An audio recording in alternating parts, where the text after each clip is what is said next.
Hey everyone, it's Sean from Chicory's Travels.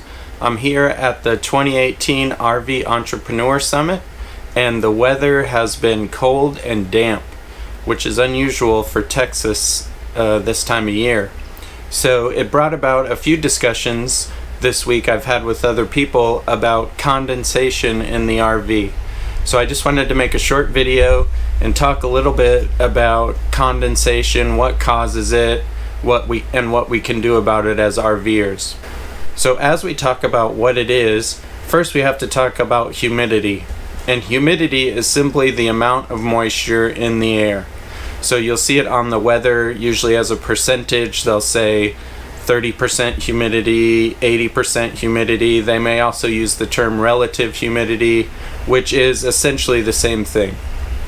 When we talk about condensation, we're talking about when the vapor becomes a liquid, and so you'll get water droplets forming.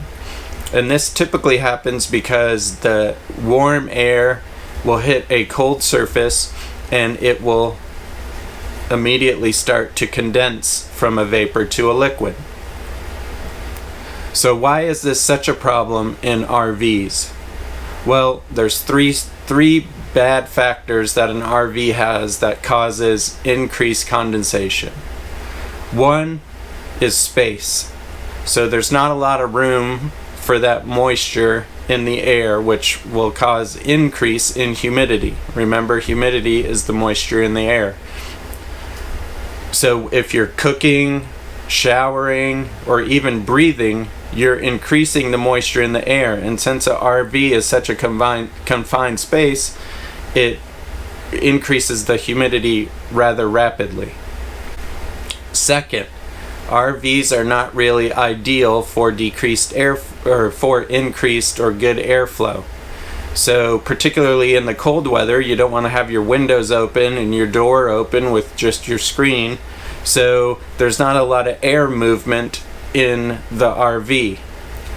A couple of things that can help with this is your vent fans. So above your kitchen usually, and in your bathroom, you have a vent fan that will pull the moisture and actually all the air out of your RV and help with the airflow and help decrease the humidity.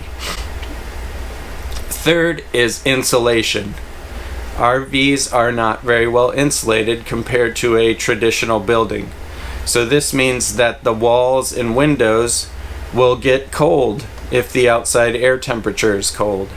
So this will increase the chance of the moisture in the air hitting those walls and windows and causing condensation or water. So why do we care about it? Well, the primary reason is it can cause damage to your RV.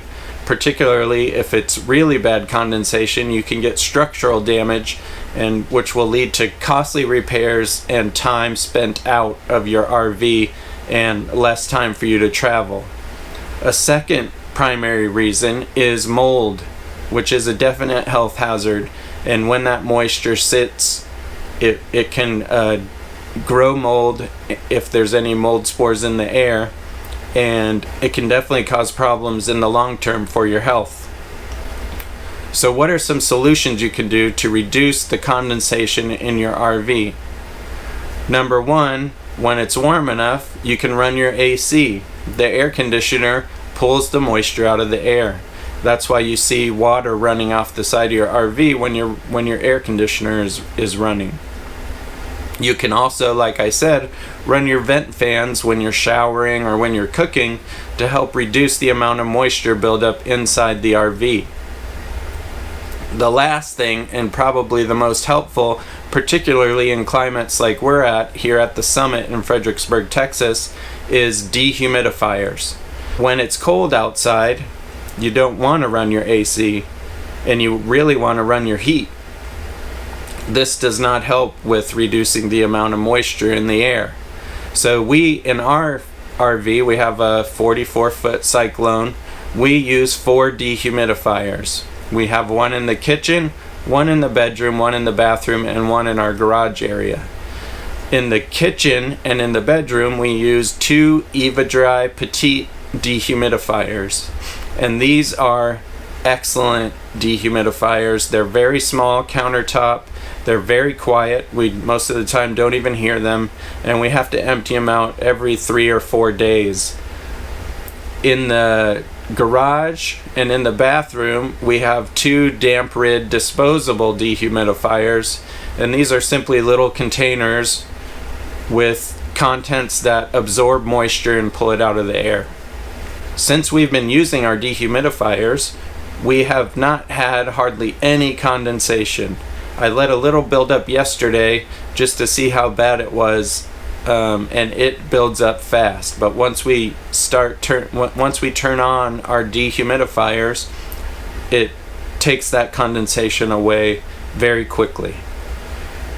So we encourage you to make the investment up front in some good quality dehumidifiers and save yourself a lot of hassle on the back end with any damage done to your RV from the moisture or any health issues caused by mold that you may or may not be able to see depending on where the moisture is.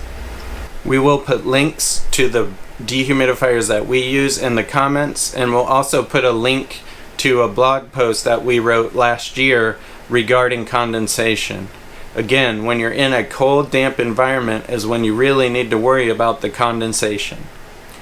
So please make the investment and protect your RV and your health. I hope you enjoyed this video. I hope it was a little informative, even if it was a little boring. Please click the like or dislike button.